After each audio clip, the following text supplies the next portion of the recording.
Arsenal to make an offer for Max Aarons. As Hector Bellerin's time at Arsenal comes to an end, this summer Arsenal will be in the market for a brand new right back. So today we will get an update from Fabrizio Romano on who that could be. Also, is Emile Smith Rowe set to sign a new contract after his winning goal versus Chelsea? And what 5 players look set to leave Arsenal this summer? Let's find out in today's video.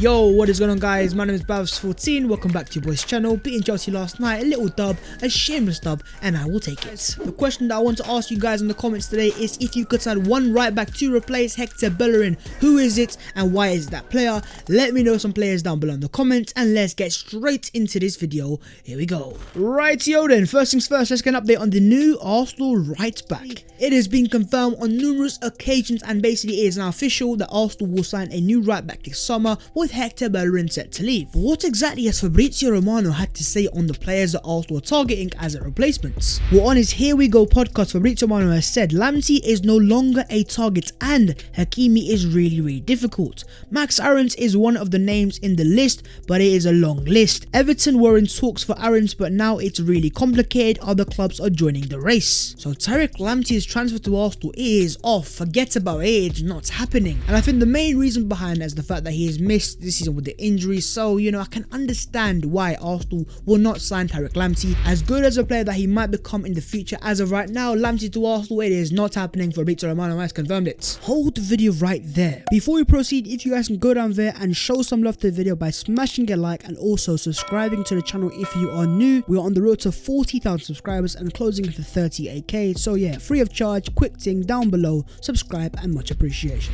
But in terms of Max Aarons, could that be the one that Arsenal will look to identify as the main targets? Well, I would love to see an Achraf Hakimi. I just think it's unrealistic. I just don't see it happening. But in Max Aarons, you're getting a 21-year right back who's got the Premier League experience as well, having played there for 1 season. And with him being 21 years of age, he's still got so much potential and so much growth as a player defensively going forwards. And, I can see exactly where Arsenal have identified Max Aarons. Fabrizio Romano has also said though that for Emerson Royale, a player for Real Betis, it is not easy because the value of the player is so big and also it has to be negotiated with Barcelona, but also a part of the future sale of Emerson will be for Betis. Max Aarons is so appreciated. Let's see what Arsenal decide. Emerson Royale is a Brazilian right back that plays for Real Betis. Well, I think he's on loan at Real Betis from Barcelona, but it doesn't quite make sense to me. I'm not quite sure which club actually owns this guy. And so with Arsenal having so many other targets as well, I just don't think Arsenal will get embroiled into this complicated deal. And Fabrizio has once again reiterated that Arsenal really appreciate Max Aarons. It looks like to me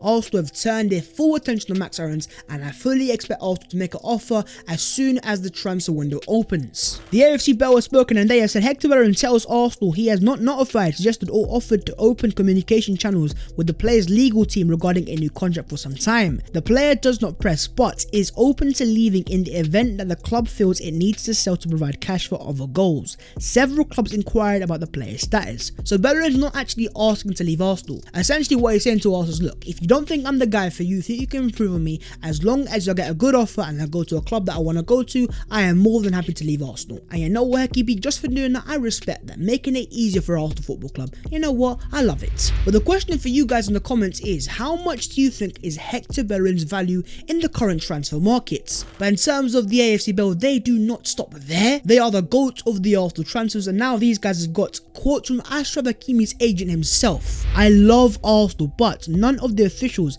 there have spoken to us yet, so I don't think Hakimi is a target for them this summer. In any case, this kind of deal is complicated and not easy. Hakimi's agent has openly just said, I love Arsenal. I think that also confirms that Hakimi as a player does not mind Arsenal. He likes Arsenal as well, and by saying that and then also saying that I don't think Hakimi is a target, it's almost saying, look, we'd be open to a transfer, but we've just not got any communication from Arsenal so far, which is a surprising bit of news, I ain't gonna lie to you. But overall, what right back do you see is best fit to replace Hector Bellerin Arsenal, to improve us, to go to that next level? Hakimi, Max Aarons, Tariq Lamptey, Emerson Royale? Let me know your thoughts down below in the comments. Let's have a discussion. Arsenal are absolutely happy with Emile Smith Rowe and want to extend his contract. They will talk in the coming days. Fabrizio Romano. Once again, Fabrizio is at it again, and ESR, my star boy, scoring a goal versus Chelsea last night. It is things you love to see. He was a driving force behind every everything that Arsenal were good at on the day, and ultimately I can see exactly why Arsenal believes so much in this young baller. 20 years of age, again, if Arsenal can get this guy signed to a new contract, it adds to Arsenal's current,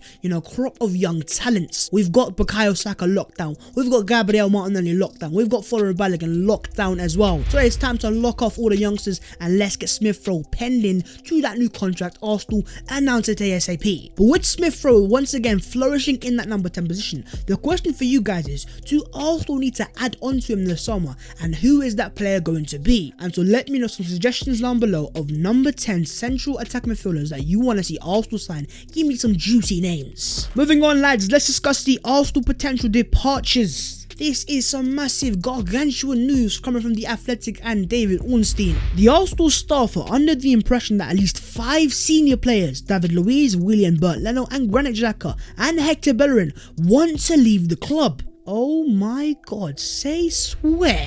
Are we seeing the end of Willian's Arsenal career after just one season? You know what, Willian? As much as I respect you, I'm all for that. I'm not really surprised about Bernd Leno. I've been speaking about this for the past few days. I do think I could see a potential where Bernd Leno does leave Arsenal. But in terms of Granit Xhaka, I think Mikel Arteta clearly rates him. But is this more of Xhaka saying, listen, I want to leave Arsenal, I don't want to stay here anymore. But despite being such a divisive Arsenal midfielder, I could see quite a few clubs being interested in Granit Xhaka. The question for you guys is, if Arsenal are to sell Xhaka, is it first things first the right decision? But secondly, what do you think is his price tag in the current transfer market? He's got 2 years left on his current deal, and I think that's the key for him and Leno. The fact they've got, and I think that is the key for him and Bernd Leno. The fact they've got 2 years left on their current contract says to me Arsenal need to be decisive. They need to be ruthless. Arsenal have to ask themselves the question, do they see Bernd Leno and Granit Xhaka as the future of Arsenal Football Club? And if the answer comes back as no, then there's no point whatsoever of keeping these 2 players. But let me know your own thoughts in the comments. Would you sell or keep Bernd Leno and Granit Xhaka this summer?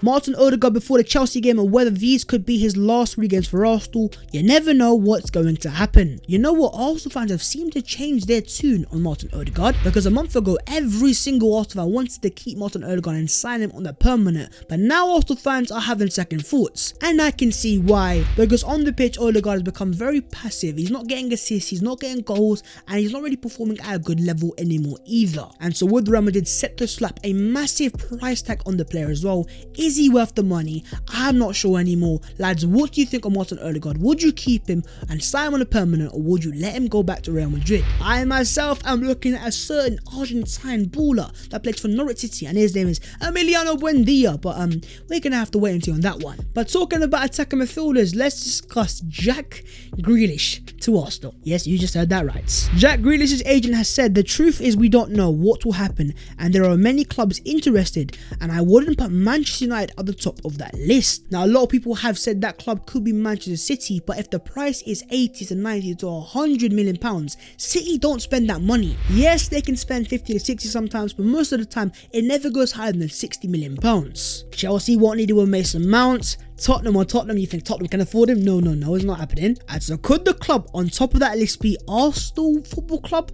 Are we allowed to dream? Do we have the financial money to put on the table for Villa? Do we have the 80 million pounds to put to one side with so many other targets? And most importantly, do we have the attraction of Jack Grealish coming to Arsenal? I think so, but then again, I could be very, very wrong. But are you one of the few believers? Are you willing to put your neck on the line? And do you think Arsenal can sign Jack Grealish? And should Arsenal sign a superstar like Grealish and spend 80 million pounds on him? Let me know your thoughts down below in the comments. I know it's massive, but it is what it is. Moving on, lads, let's discuss the other Arsenal news today. First things first, we've got another report from The Athletic. The guys have spoken again. This summer, Arsenal intend to predominantly target players in the lower age range. If you look at the players that really performed under Mikel Arteta, Smith Rowe 20, Saka 19, Tierney 22. These are young players, clearly showing that Arsenal and the younger players, they understand the way Arteta wants to play. Whereas if you are to look at our more experienced players like Aubameyang, like Willian, and Lacazette, and so on and so forth, they've really struggled to understand what Arteta wants from them. And also with Arteta being so inexperienced, you don't want them big time egos either, because they could of course cause so many issues in that dressing room if things go wrong.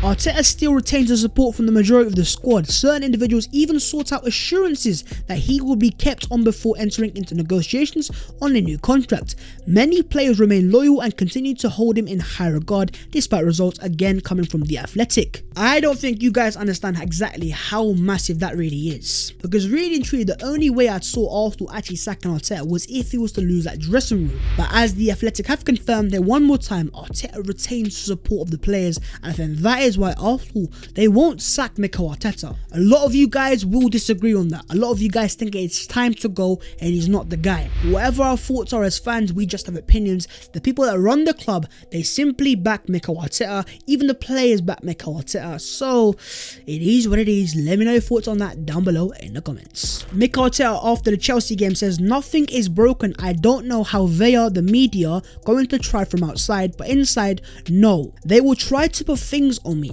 that I never said. It wasn't my quote like this in the press, and I am so annoyed with that." And watching the interview itself, it is the most defensive I have seen Arsenal since the game against Chelsea itself when we parked the bus. It was ultra defensive of Mikel Arteta on the pitch and off the pitch.